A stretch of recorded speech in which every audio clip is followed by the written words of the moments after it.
وهداية بصنع ولا قوة إلا بالله. اللهم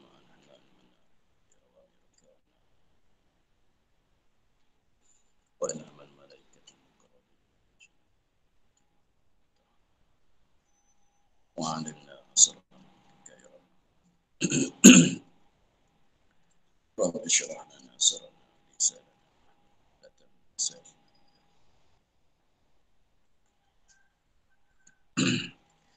قال الشيخ المصنف رحمه الله تعالى نفعنا بعلومه في الدارين آمين.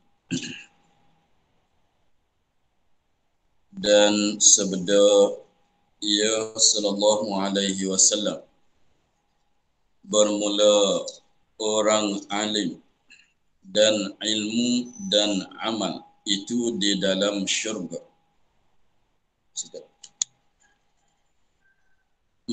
Apabila tiada beramal oleh orang yang alim dengan barang yang ia ketahui, nescaya adalah ilmu dan amal itu di dalam syurga, dan adalah orang yang alim itu di dalam neraka.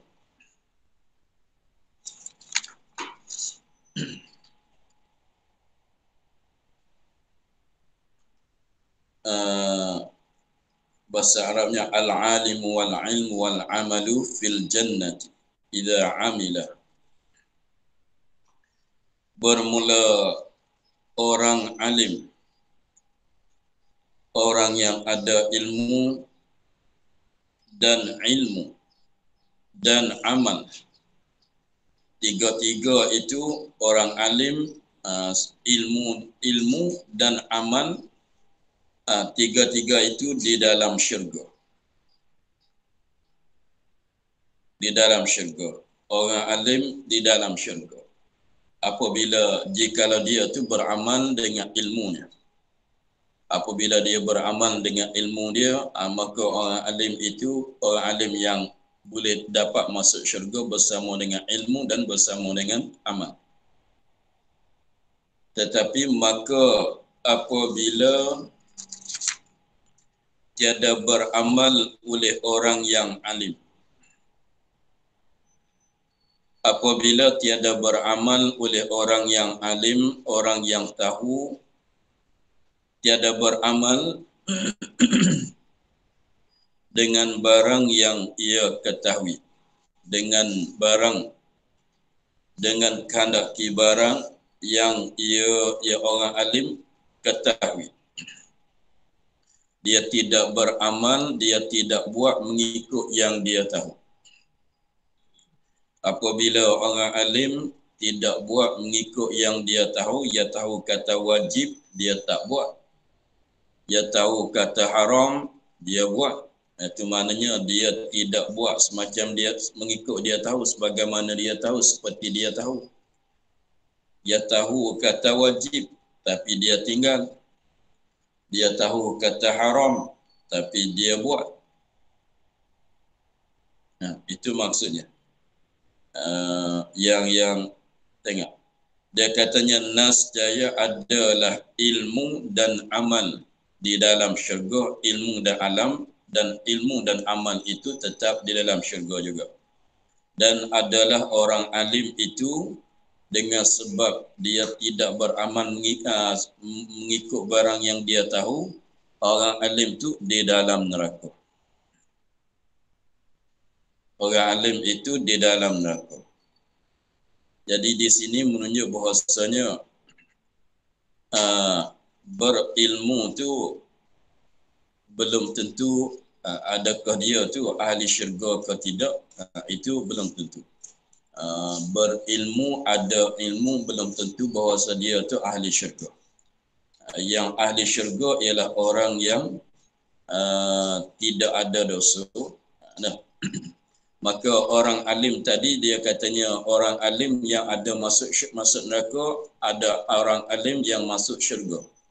Orang alim yang masuk syurga tadi dia katanya orang alim dan ilmu dan amal masuk dalam syurga, di dalam syurga dengan sebab dia beramal dengan barang yang dia tahu.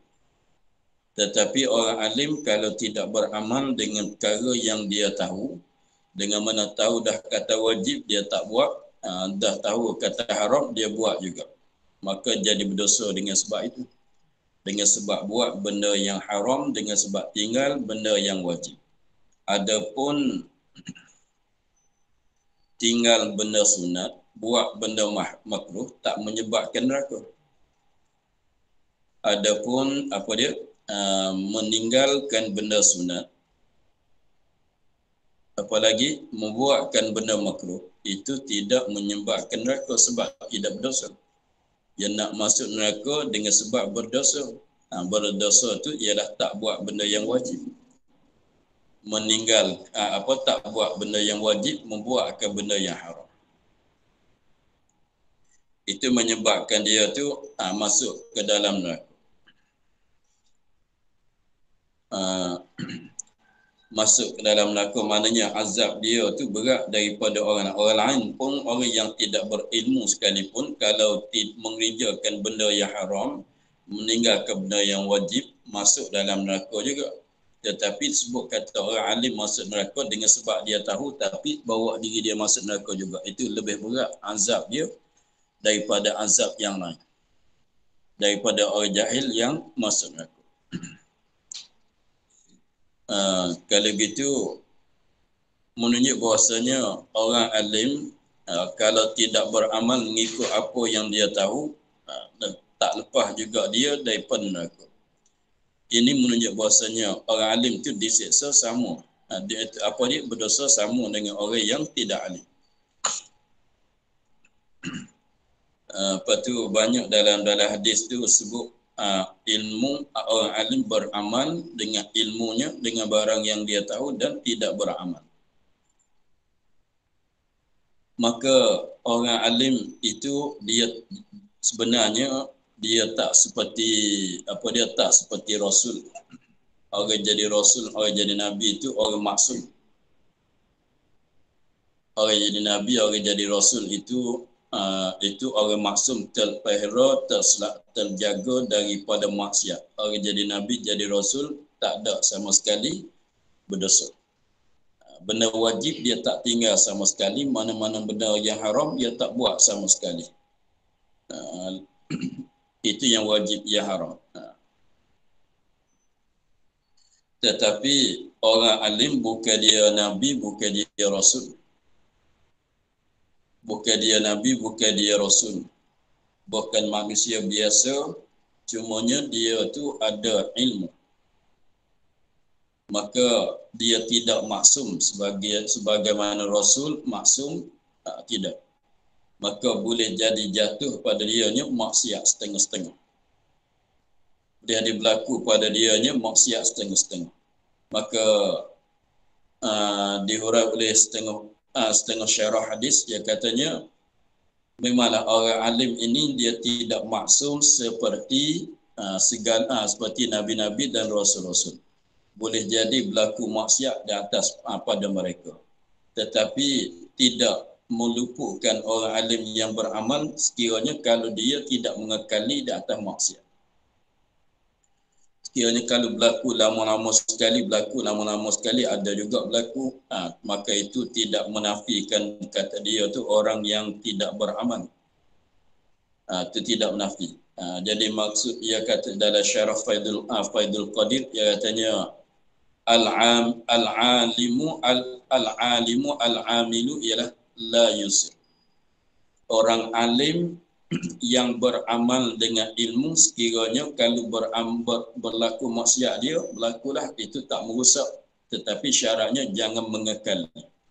Bukan katanya kalau minum arak, setiap hari dia minum arak. Setiap hari dia minum arak. Maka mengekali dia di atas maksiat, tak kira dosa kecil, dosa besar. Sekiranya kalau jadi mengekali dia, maka itu rusaklah. Maka tak dipanggilkan dia tu orang alim yang beramal dengan ilmu, yang beramal dengan apa yang dia tahu. Tetapi kalau lama-lama sekali hanya ada berlaku maksiat, ada buat benda haram, orang alim itu tetapi dia teguh taubat, Lama-lama sekali terjatuh dia di dalam maksiat, tetapi dia terus taubat, maka itu tidak, kalau rupanya begitu, tidak menghilangkan daripada dia seorang yang alim, yang yang beramal dengan barang yang dia ketahui. Sebab apa? Sebab dia tidak mengekali, tidak sentiasa tidak mengekali di atas buat maksiat. Lagi pulanya sudah berlaku maksiat, dia pun tahu kata taubat itu wajib, dia terus bertaubat. Maka tak meluput daripada keadaan dia tu orang alim yang beramal dengan ilmunya. Tetapi kalau mana-mana orang alim sentiasa dia tu buat maksiat setiap hari dia tak sembahyang, setiap hari dia buat maksiat, lain-lain lagi maksiat, maka itu sungguhlah katanya orang alim yang tak beramal dengan ilmu. Tahu dah kata wajib dia tinggal, tahu dah kata haram dia buat. Itulah menyebabkan dia tu masuk neraka. Tetapi kalau buat lama-lama sekali ada berlaku, bukan kata boleh nak buat maksiat, lama-lama sekali haram juga. Tetapi tidak meluputkan, kita dah bercara sekarang masalah orang alim yang beramal dan orang alim yang tidak beramal.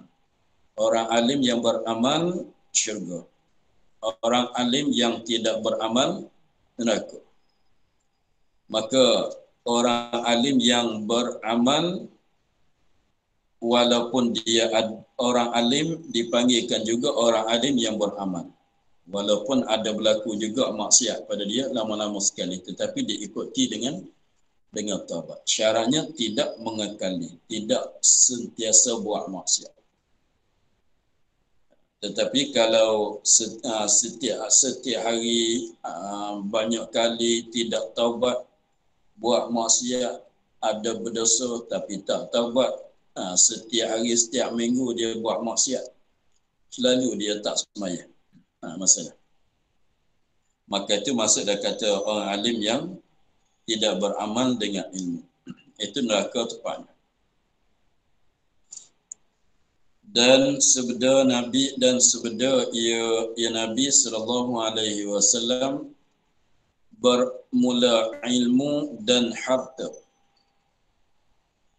itu menutupi keduanya akan tiap-tiap aib, dan jahil dan papuh membuka keduanya akan tiap-tiap aib.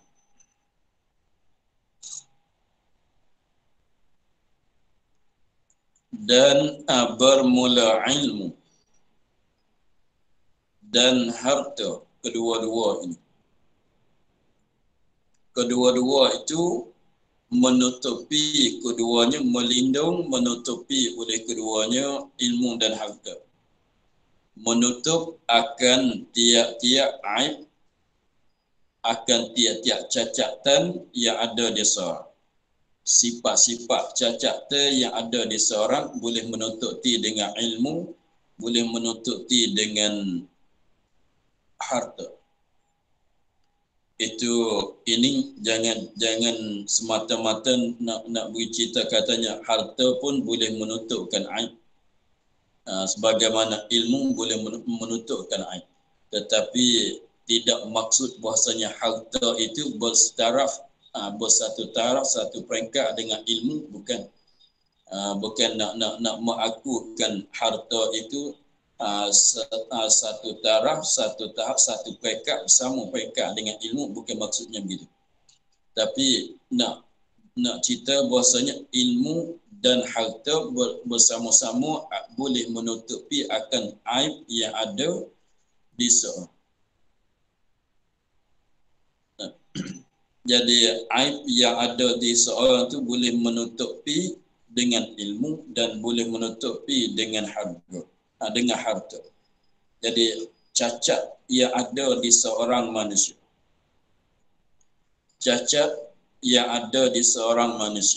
tetapi seorang itu orang yang ada ilmu. Dengan sebab ilmu dia ada, orang pandang pada ilmu dia, orang terlupa kepada cacat yang ada pada diri dia.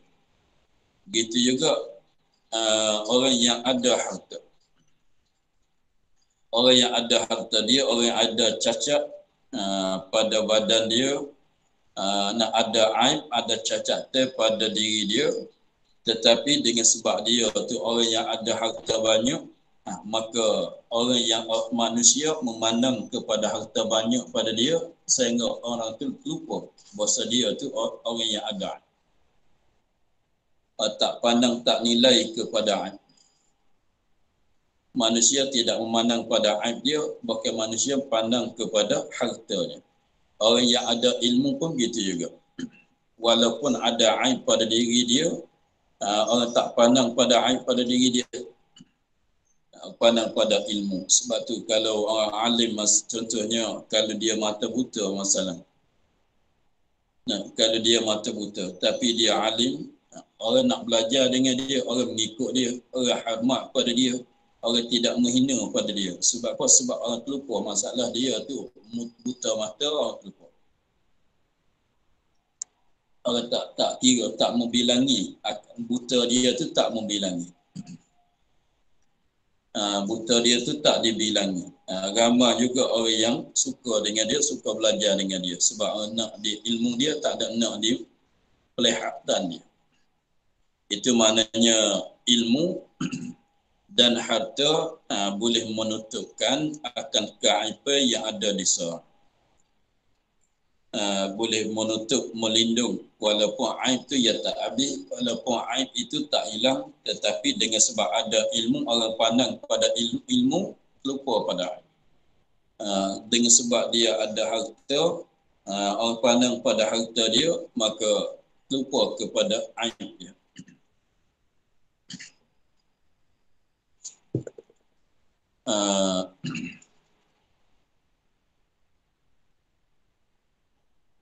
Dan papua itu membuka keduanya akan tiap-tiap aib. Dan jahil, tidak ada ilmu, dan papua maknanya tidak ada harta, dan jahil bukan orang jahil, maknanya dan jahil maknanya tidak ada ilmu. Dan papua maknanya tidak ada harta. Kejahilan, kepapuan, kedua-dua ini membuka keduanya, muzahir, melatas oleh keduanya, jahil dan papua akan tiap-tiap aib. Segala aib yang ada di seorang, segala aib yang ada di seorang dibuka oleh jahil. Dengan sebab orang itu jahil, sebab tidak ada apa panggil pandangan yang menarik, tak ada. Ilmu yang menarik kepada ilmu tu tidak ada, maka orang yang perhati pada diri dia tu jumpa segala aib di situ, aib di sini. Ada tak comel di situ, ada tak comel di sini. Tapi kalau orang yang ada ilmu, tak kira banyak, hitam, gendah, apa dia, tak kira semua. Tetapi kalau dia tu orang jahil, harta pun tidak ada, maka manusia memandangkan pada diri dia tu beberapa aib. Aibnya begitu, aibnya begini. Begitu juga orang Papua. Orang yang tidak ada mempunyai harta yang banyak, maka manusia pandang pada dia tu beberapa aib. Sebenarnya orang yang itu, sebenarnya kalau kita bandingkan, bahasanya orang ini sama-sama ada aib. Dua orang ini sama-sama ada aib. Kita kata contohnya sama-sama buta kedua. Tetapi seorang ini orang yang alim, seorang ini orang yang jahil. Maka orang alim, buta dia tu tidak dinilai oleh manusia. Tahu kata buta, tapi semacam dia tak buta. Tetapi kalau orang yang jahil, buta, jelas kata dia tu buta. Nak masuk dekat, aku tak kawan dengan orang buta. Tapi bukan masalah buta tu yang menghalang. Apa dia? Jahil dia tu mahal. Itulah. Jadi maknanya memanglah di kita setiap kita ni memang ada keaiban, ada cacatan sebab kita tak sepenuh. Kita tidak sepenuh. Kejadian kita, zahir dan perangai kita pun tak sepenuh. Adalah keaiban yang ada pada kita. Keaiban pada zahir badan pun ada, keaiban nisbah perangai pun ada. Aib yang pada zahir, aib pada batin. Kebanyakan manusianya ada semua. Kebanyakan manusia tu ada keaiban, kecacatan, kekurangan, ada semua. Tapi boleh menutupkan dengan ilmu. Kalau kita usaha bagi ada ilmu itulah seolah kata baju yang menutupkan keaiban. Orang tak nampak keaiban sebab orang dah nampak ilmu. Orang tak nampak keaiban orang dah nampak kepada apa dia, harta-harta dia. Itulah sebab itulah dua-dua ini, ilmu dan harta, ditutupi oleh dicari-cari oleh manusia. Dua perkara ini Nabi katanya, ilmu dan harta, dua perkara inilah yang digemarkan oleh manusia. Orang yang minat cari ilmu, apabila ia nak cari ilmu, ia tengok kepada orang yang alim. Aku nak alim seperti orang ni. Orang yang cari harta, dia tengok kepada orang kaya, aku nak kaya seperti orang ni. Sebab apa, ilmu dan harta ialah perkara yang tidak memuaskan tutup.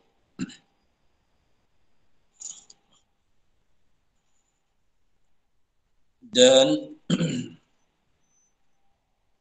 bersabda Nabi sallallahu alaihi wasallam, bersabda ia Nabi sallallahu alaihi wasallam, bermula ilmu itu beberapa bendaharaan dan anak kuncinya bertanya, maka tanya olehmu memberi rahmat akan kamu oleh Allah. Maka bahwasanya diberi pahala padanya empat orang. Orang yang bertanya, orang yang mengajar, dan orang yang mengajar, dan orang yang mendengar, dan orang yang kasih bagi mereka itu.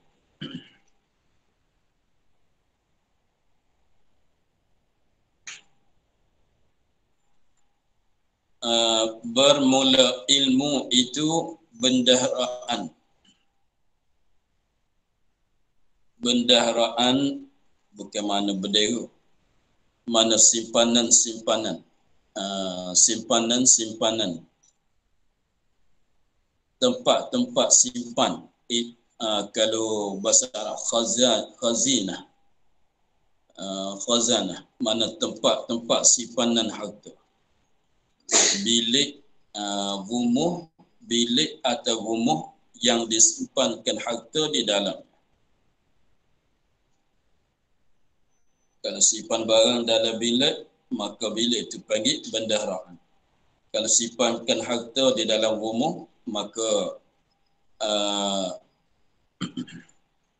rumah itulah panggil bendaharaan.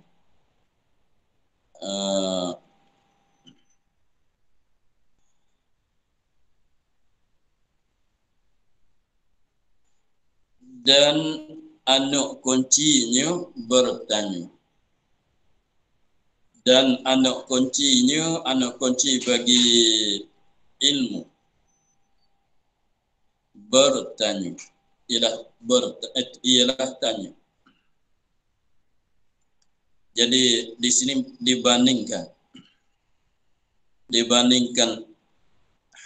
ilmu dengan harta.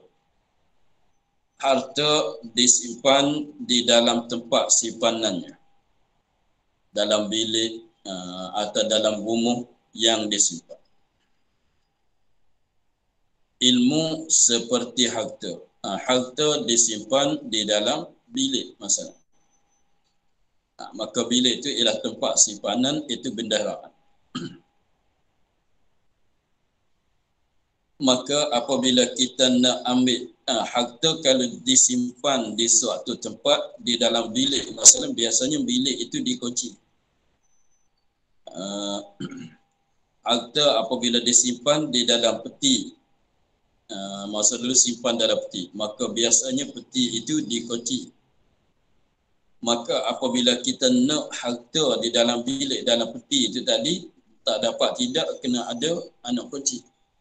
Apabila kita nak kepada harta yang ada dalam bilik itu, apabila kita nak kepada harta yang ada dalam bilik itu, mesti kita kena ada anak kunci untuk nak buat buka, untuk nak ambil. Ilmu pun gitu juga. Ilmu tersimpan di dalam dada orang alim. Ilmu itu tersimpan di dalam dada orang alim. Maka kita nak ilmu daripada dada dia, kita nak buat cara mana? Mesti kena ada anak kunci. Anak kuncinya ialah tanya. Tanya, seolah apabila kita tanya, dia keluarkan ilmu bagi kita. Contohnya, ilmu dalam dada dia, kita pun tanya, apa hukum puasa pada bulan Ramadan? Dia pun beritahu, puasa bulan Ramadan itu adalah wajib. Kita pun dah tahu sekarang. Jadi maknanya ilmu yang ada dalam dada dia, nak buat macam mana, nak buat cara mana untuk kita nak dapat. Anak kuncinya ialah tanya.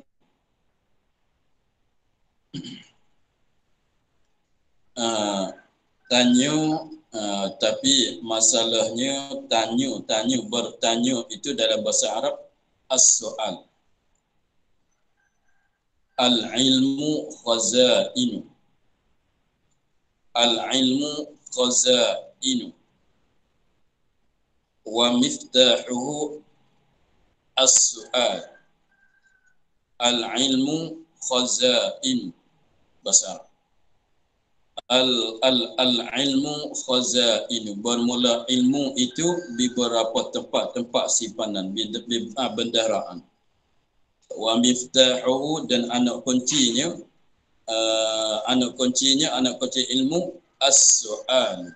Wa miftahuhu as-su'alu, ialah bertanya. Tapi as-su'al dalam bahasa Arab ada dua makna. As-su'al dalam bahasa Arab ada dua makna. Makna bertanya ada juga, dan ada makna meminta. Ada makna meminta. Minta sebagaimana minta sedekah. Itu soal juga. Tanya pun bahasa Arab as-su'al juga. Jadi maksudnya bukan sekadar tanya apa hukum. Bukan sekadar gitu. Bertanya maknanya kita tanya. Ada kalanya kita bukan nak tahu hukum, kita tanya dia untuk dia hurai kepada kita. Itu pun bertanya juga. Minta tolong dia hurai masalah ini, minta tolong dia hurai ibarat perkataan kitab ni, apa maksud kita tak faham, dia tolong hurai. Maka itu bertanya juga. Tanya, minta nak belajar bersama dengan dia, itu pun bertanya juga. Dia orang yang tahu boleh mengajar kita, kita pun minta nak belajar bersama dengan dia, itu pun bertanya juga. Bukan nanti tanya apa hukum, bukan mesti gitu. Jadi minta nak belajar dengan dia, itu pun masuk dalam hukum, masuk dalam katanya bertanya. Minta tolong dia hurai suatu masalah ini kita tak faham. Minta tolong dia tu tolong huraikan. Tolong kupaskan. Itu pun pertanyaan juga. Kita tanya apa hukum benda tu benda ni, itu memanglah tanya. Jadi masuk dalam bertanya itu luas.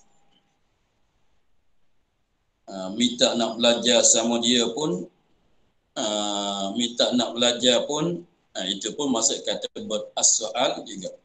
minta tolong dia urai, kita tanya dia masalah. Semuanya masuk dalam bertanya semua.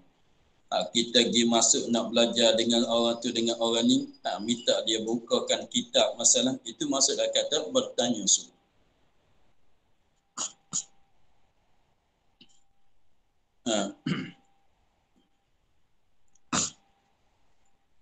Jadi nak dapat ilmu itu anak kuncinya bertanya.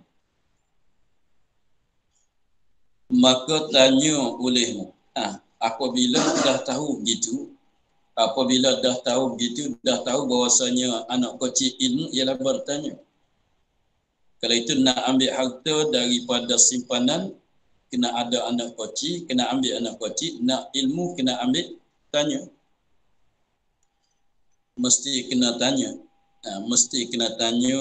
Maka minta orang tu mengajar, minta orang ni mengajar. Itu setengah pada bertanya. Maka tanya oleh kamu. Apabila dah tahu bahasanya anak kecil ilmu tu ialah bertanya, kalau gitu kita semuanya kena tanya menanya. Maka tanya oleh kamu. Memberi rahmat akan kamu oleh Allah. Memberi rahmat akan kamu oleh Allah. Itu doa. Memberi rahmat akan kamu oleh Allah, maknanya mudah-mudahan memberi rahmat akan kamu oleh Allah. Yarhamakumullah. Itu doa. Ya, biasanya apabila orang Arab dulu-dulunya apabila suruh dengan suatu perkara yang baik, dia berdoa. Apabila suruh buat suatu perkara, dia berdoa. Contohnya Bilal katanya aqimus salah, biasanya berdoa. Rahimakumullah, biasanya berdoa. Aqimu, hendak berdiri oleh kamu. Rahimakumullah. Apabila apabila menyuruhkan seorang dengan perkara yang baik, diselangi oleh doa. Mana sini tu Nabi katanya kalau begitu kena kita semuanya kena tanya menanya. Maka doa.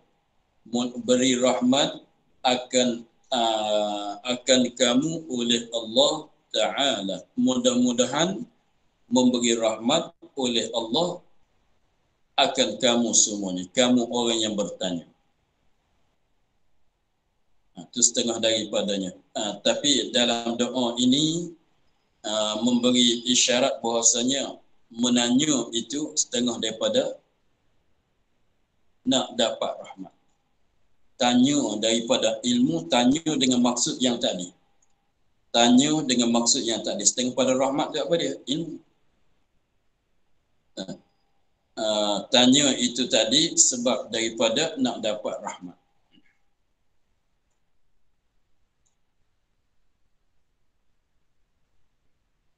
Setengah daripada rahmatnya ialah ilmu. Tapi tanya dengan mana tadi? Tanya semata-mata nak tahu, tanya tentang hukum, tanya untuk hurai, tanya minta nak belajar, katalah. Tapi jangan tanya untuk nak uji. Itu dicelai, itu dibalai, bukan dirahmat, tidak. Ada juga tanya untuk nak uji. Malaikat kalau sekolah lain lah. Periksaan dia ni tanya, tengok orang tu belajar, tanya sikit, nak tahu dia pandai ke tak pandai saja. Nak uji orang tu, nak uji orang ni, bukan tanya semata-mata nak ambil tahu tu, tidak.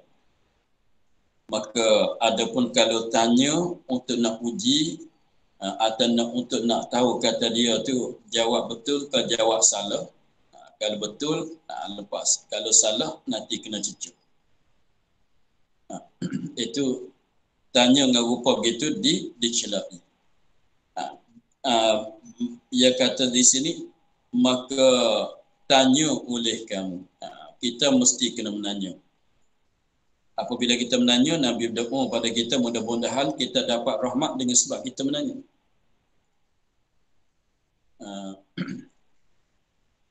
Sebab apa disuruhkan kita tanya menanya, maka bahawasanya diberi pahala padanya pada menanya tadi itu, pada tanya itu 4 orang.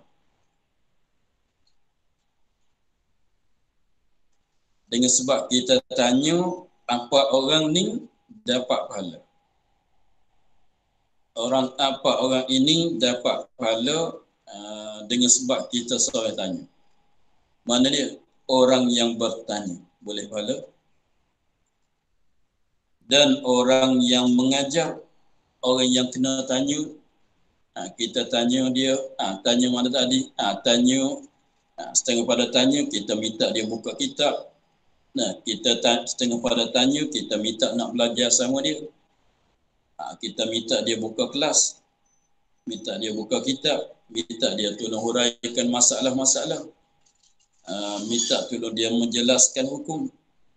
Ya. Apabila kita tanya seorang, maka yang dapat pahalanya bukan sekadar orang menanya saja, tidak. Bahkan yang dapat pahala dengan sebab soalan permintaan pertanyaan tadi itu 4 orang. Satunya orang yang bertanya. Dan orang yang mengajar. Orang yang menjawab. Kalau tanya kan, orang yang mengajar. Dan orang yang mendengar. Tempat kita nak belajar sebuah kitab. Dia minta dia seorang guru. Minta tu pun mana tanya. Kita nak belajar akan suatu kitab, akan suatu ilmu, suatu kitab atau suatu ilmu. Lalu tu kita minta belajar bersama dengan seorang guru. Apabila dia terima akan permintaan kita, kita dapat belajar. Kita dapat pahala. Dia dapat mengajar, dia dapat pahala. Lepas tu apabila dia mengajar kita, yang lain lagi boleh tumpang. Aku minta masuk belajar juga. Aku minta ikut juga kelas. Orang lain pun minta masuk.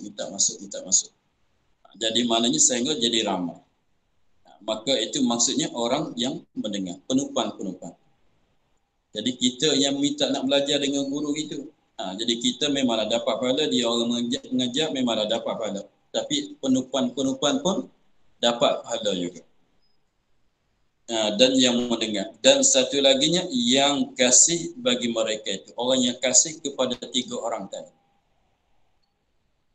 Kasih kepada orang yang menanya, orang yang belajar. Kasih kepada orang yang mengajar. Orang yang kasih kepada orang yang mendengar. Itu pun dapat pahala juga. Tapi puncanya daripada mana? Puncanya daripada kita minta nak belajar dengan seorang guru tu.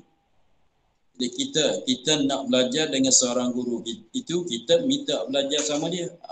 Apabila kita minta dia tunai, kita dapat belajar, dia dapat mengajar. Dia mengajar, kita belajar. Lepas tu pulanya ada penumpang. Semuanya 3 orang dapat pahala. Dan tambah satu lagi orang yang dapat pahala ialah orang yang suka kepada 3 orang tadi.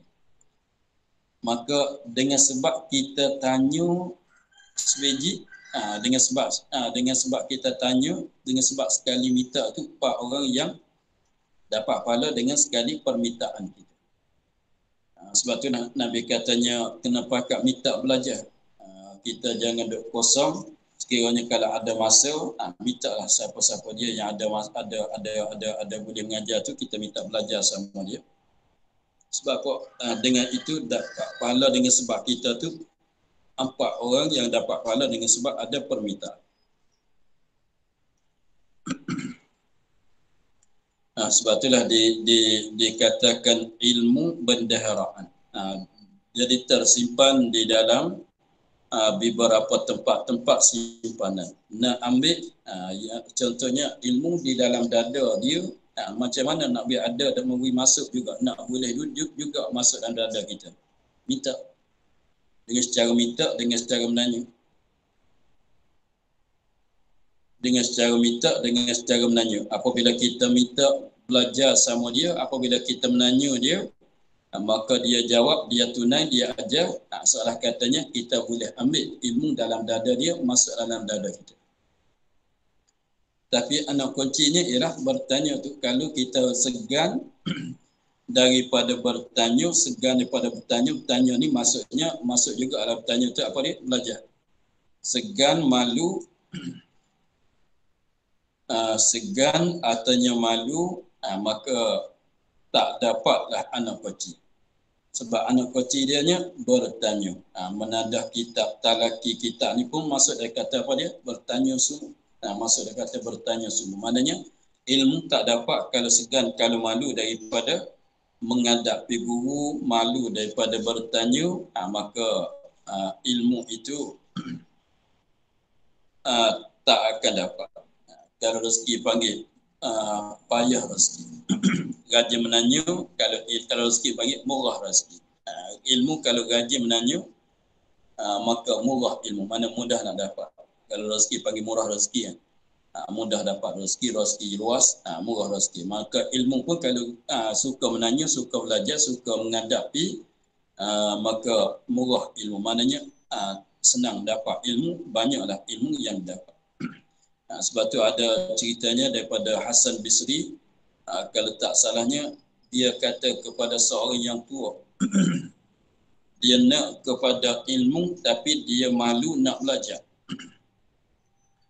Dia nak kepada ilmu, nak pada ilmu tapi nak belajar dengan orang tu berasa malu, nak belajar dengan orang ni berasa malu. Semakin umur banyak, semakin malu nak belajar dengan orang muda pada dia. Dalam malu, dalam segan, dalam malu, dalam segan sampai ke tua. Maka kata pada dia, mu nak kepada ilmu tapi kamu malu daripada nak belajar. Sampai mati pun kamu tak akan dapat ilmu. Sebab nak pada ilmu, ia kena tanya. Tanya setengah pada tanyanya, menghadapi pada guru dengan dia hurai. Sebab minta dia hurai tadi. Maka sekiranya kalau segan daripada tanya, malu daripada nak tanya, malu pada nak belajar, maka itu halangannya besar untuk nak dapat. Malu pada orang tu, malu pada orang ini, malu pada kawan. Nanti tanya tak boleh jawab. Malu nak belajar orang muda pada kita. Malu nak belajar sama-sama kawan-kawan dah belajar jauh, kita baru nak mula belajar. Itu pun malu. Tak pandai siapa tu bila. Dia tanya, kamu nak pada ilmu tapi kamu malu sampai ke mati kamu tak dapat. Tak akan dapat ilmu. Walaupun sedikit sekalipun. Sebab itulah kena bertanya. Kena minta. Nak ilmu kena minta. Minta belajar, minta hurai, minta buka kitab dan sebagainya.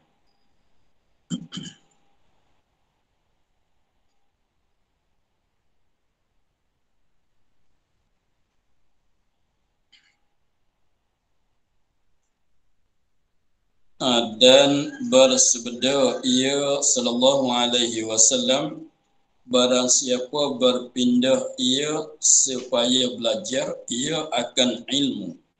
Nescaya diampuni baginya dulu daripada bahawa berlangkah ia. Kita akhir pada kata dan sebeda ia barang siapa berpindah. InsyaAllah kita sambung di situ pula. Isai. Wallahu a'lam. Alhamdulillahirabbil alamin. A'udzubillahi minasyaitonir rajim. Bismillahirrahmanirrahim. Alhamdulillahirabbil alamin. Wassalatu wassalamu ala asyrafil anbiya wal mursalin wa ala alihi wa sahbihi ajma'in. Allahumma iftah lana futuhal arifin wa nawwir qulubana min nurikal karim waj'alna lana khalisatan liwajhikal karim. وما أخذنا وما سمعنا فردد علينا وفتحتنا سبحان ربك رب العزة عما يصفون وسلام على المرسلين والحمد لله رب العالمين. السلام عليكم.